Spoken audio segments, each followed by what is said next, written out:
الشیطان الرجیم بسم اللہ الرحمن الرحیم الحمد للہ رب العالمین والعاقبۃ للمتقین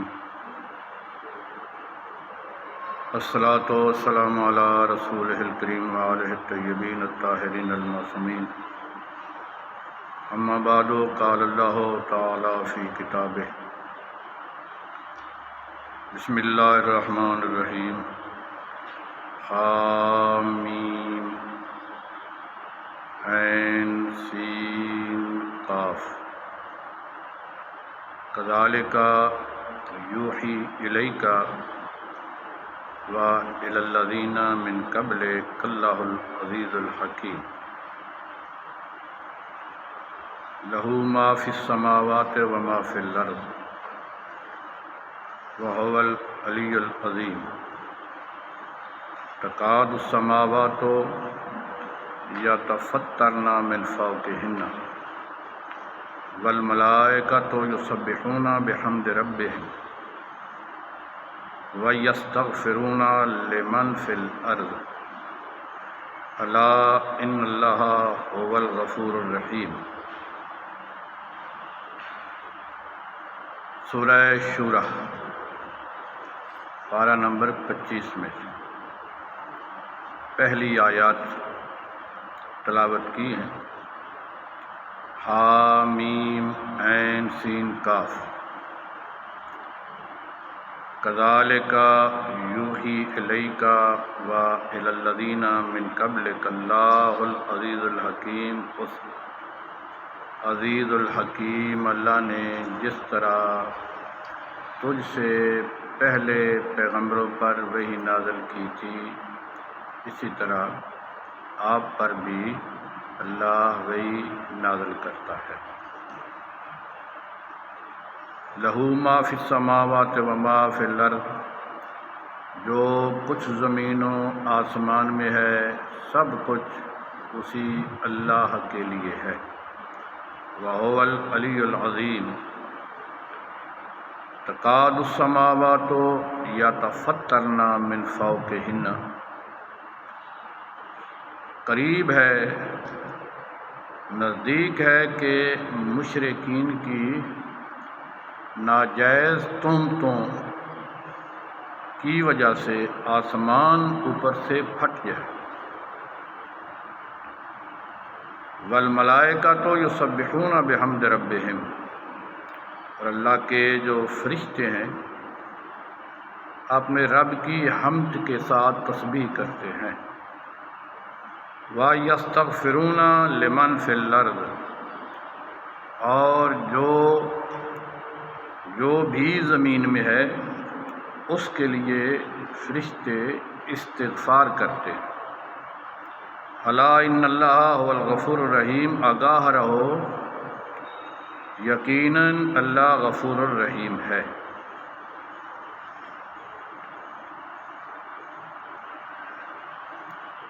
سورہ شورى کی عظمت میں حضور صلی اللہ علیہ وآلہ وسلم نے ارشاد فرمایا، من قرأ سورۃ حامیم عین سین قاف، جو اس سورہ کی تلاوت کرے یعنی سورہ شورى، کان ممن تصلی علیہ الملائکۃ، وہ ایسے اشخاص میں سے، ایسے لوگوں میں سے ہوگا جن پر فرشتے درود بھیجتے ہیں۔ وَيَسْتَغْفِرُونَ لَهُ، اور جن کے لیے فرشتے ان کے گناہوں کی بخشش کے لیے استغفار کرتے۔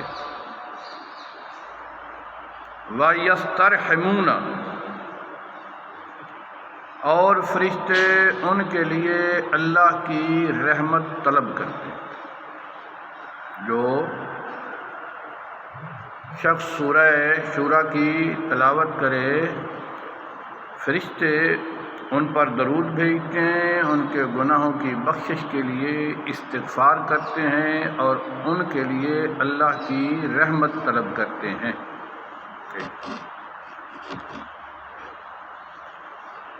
امام جعفر صادق علیہ السلام نے ارشاد فرمایا،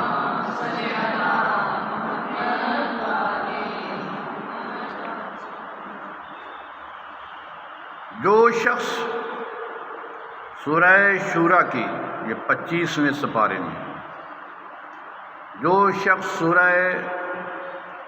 سورہ شورا کی تلاوت کرے قیامت والے دن وہ اس حالت میں آئے گا کہ اس کا چہرہ سورج کی طرح چمک رہا ہوگا، اور اسی حالت میں وہ اللہ کی بارگاہ میں پیش ہوگا۔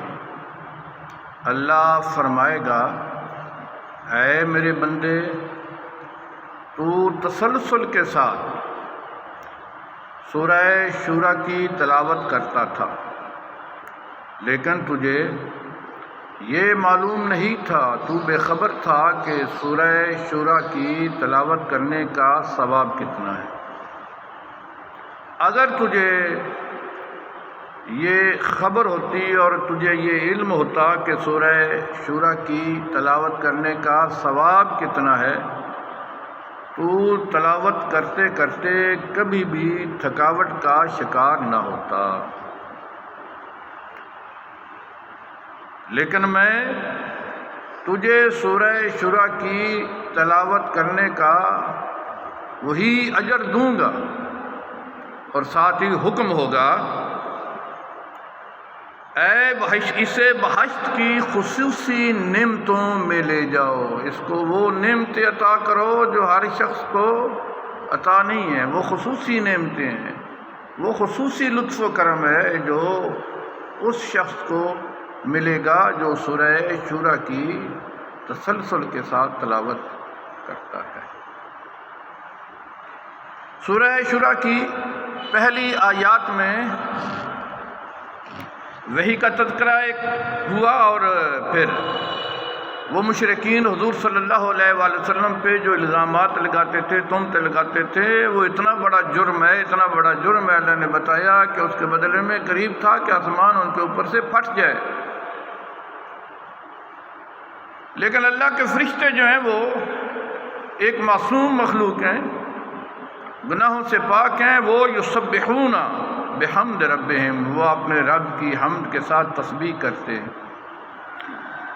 وَيَسْتَغْفِرُونَ لِمَنْ فِي الْأَرْضِ، اور جو زمین میں ہیں ان کے گناہوں کی بخشش کے لیے اور مغفرت کے لیے استغفار کرتے ہیں۔ یہاں پہ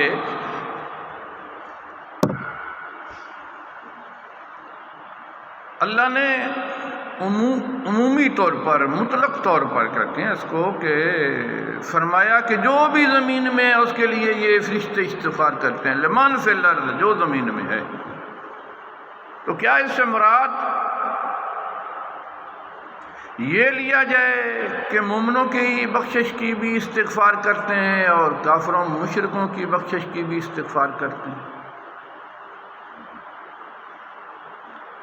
تو قرآن مجید کے متعلق ارشاد ہے کہ القرآن یفسر بعضہ بعضا، قرآن کا بعض حصہ دوسرے بعض حصے کی تفسیر کرتا ہے۔ یہاں عمومیت ہے، یہاں اطلاق ہے، عمومی طور پر کہا گیا کہ جو بھی زمین میں اس کے لیے فرشتے استغفار کرتے ہیں۔ لیکن سورہ مومن میں جو پارہ نمبر 24 میں، سورہ مومن میں خالق کائنات نے ارشاد فرمایا، اس کی وضاحت فرمائی کہ فرشتے استغفار تو کرتے ہیں لیکن کس کے لیے کرتے ہیں؟ الذین یحملون العرش ومن حولہ، وہ فرشتے جنہوں نے عرش اعظم کو اٹھا رکھا ہے، آسمان کو، عرش کو اٹھا رکھا ہے۔ ومن حولہ، اور وہ فرشتے جو عرش کے ارد گرد چکر لگا رہے ہیں، طواف کر رہے ہیں، وہ فرشتے کیا کرتے ہیں؟ یسبحون بحمد ربہم، اپنے رب کی حمد کے ساتھ تسبیح کرتے ہیں۔ وہ پہلی آیتیں جو میں نے پڑھی تھی وہ سورہ شورا میں، وہاں جب کہا نا کہ فرشتے ہر اس کے لیے استغفار کرتے ہیں جو زمین میں ہے، تو اس کی وضاحت میں، اس کی تفسیر میں سورہ مومن کی ایک آیت ہے اور اس کا ترجمہ آپ کے سامنے پڑھ رہا ہوں۔ وَيُؤْمِنُونَ بِهِ، اور اللہ پہ ایمان رکھتے ہیں فرشتے۔ وَيَسْتَغْفِرُونَ لِلَّذِينَ آمَنُوا، وہ فرشتے ان لوگوں کے گناہوں کی بخشش کے لیے استغفار کرتے ہیں جو مومن ہیں، جو صاحبان ایمان ہیں، ان کے گناہوں کی بخشش کے لیے اللہ سے دعا کرتے ہیں۔ تو یہ فرشتے جب استغفار کرتے ہیں تو ان کا اپنا گناہ تو ہے کوئی نہیں، آپ تو وہ معصوم ہیں، استغفار کرتے ہیں، اور استغفار کرتے وقت ان کی مراد یہ ہوتی ہے کہ ہماری استغفار کا سبب یہ ہے، وجہ یہ ہے، اس کا نتیجہ یہ ہونا چاہیے کہ مومنوں کے اے اللہ مومنوں کے گناہ معاف کر دے۔ ہم جو استغفار کر رہے ہیں مومنوں کے گناہوں کی بخشش کے لیے، معافی کے لیے۔ تو یہ قرآن کہہ رہا ہے۔ تو جو استغفار کرے اس کا معنی یہ نہیں ہے کہ وہ گناہ گار بھی ہوگا، یا اس کا معنی یہ نہیں ہے کہ وہ گناہ گار ہو سکتا ہے۔ استغفار کرنے والا اپنے گناہوں کی بخشش کے لیے نہیں، دوسرے کے گناہوں کی بخشش کے لیے بھی استغفار کر سکتا ہے، یا گناہوں کی بخشش کے لیے نہیں، استغفار اور چیزوں کے لیے بھی ہو سکتا ہے۔ کل اگر مجھے یاد رہا تو کن کن چیزوں کے لیے استغفار کیا جا سکتا ہے اس کی وضاحت کروں گا میں آپ کے ساتھ۔ لیکن آج یہ بات کہ جب کوئی استغفار کرے تو اس کا معنی یہ بہرحال نہیں ہے کہ وہ اپنے گناہوں کی بخشش کے لیے کر رہا ہے، کہ اگر فرشتے کرتے ہیں تو ان کے گناہ تو سارے مسلمان اس بات پر متفق ہیں کہ وہ گناہ نہیں کرتے۔ اب اہل بیت اطہار علیہ السلام کی ان دعاؤں کی طرف آتے ہیں جن دعاؤں میں اہل بیت اطہار علیہ السلام کی پاک شخصیات نے اللہ کی بارگاہ میں استغفار کیا۔ تو اللہ کی بارگاہ میں جب استغفار کیا تو اس کا معنی نہیں ہے کہ استغفار کرنے والا گناہ گار بھی ہے۔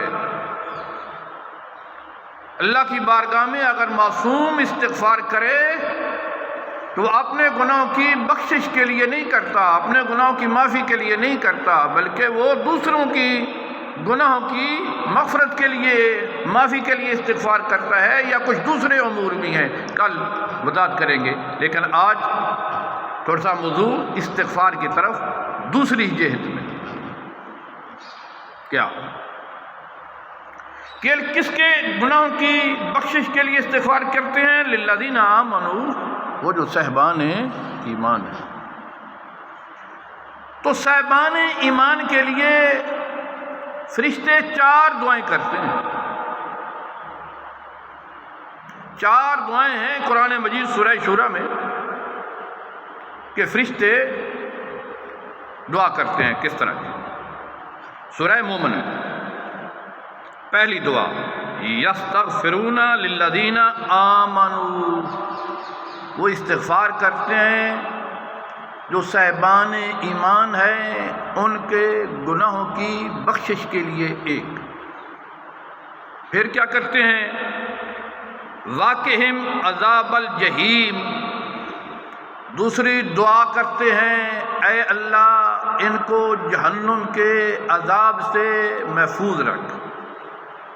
یعنی صرف گناہوں کی بخشش کی دعا نہیں کرتے، گناہوں کی بخشش کی دعا کر کے ساتھ یہ بھی دعا کرتے ہیں کہ اے اللہ ان کو جہنم سے محفوظ فرما، جہنم سے ان کو بچا لے۔ کن کو؟ جو صاحبان ایمان۔ تیسری دعا کیا کرتے ہیں؟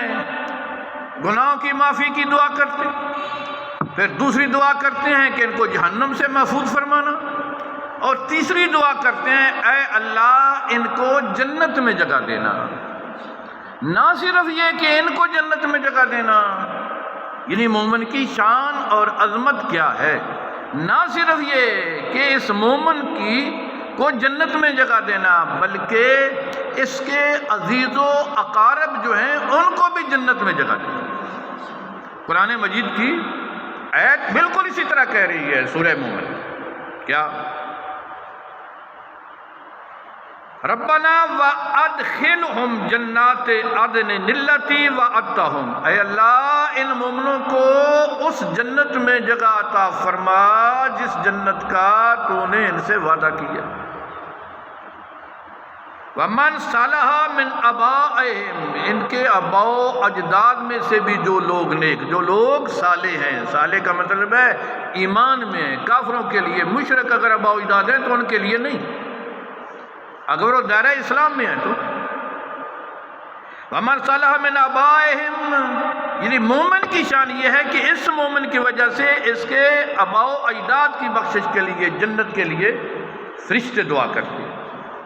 وازواجہم، ان کی بیویوں کے لیے بھی جنت کی دعا کرتے ہیں۔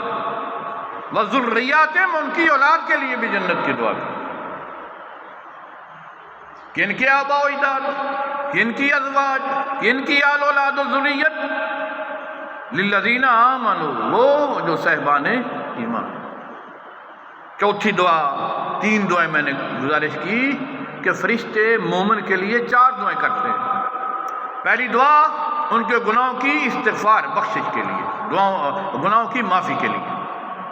دوسری دعا جہنم سے محفوظ رہنے کے لیے دعا کرتے ہیں۔ تیسری دعا ان کے لیے، ان کے آباء و اجداد کے لیے، ان کی ازواج کے لیے، ان کی آل اولاد کے لیے جنت کی دعا کرتے ہیں۔ چوتھی دعا واقعہم السیئات،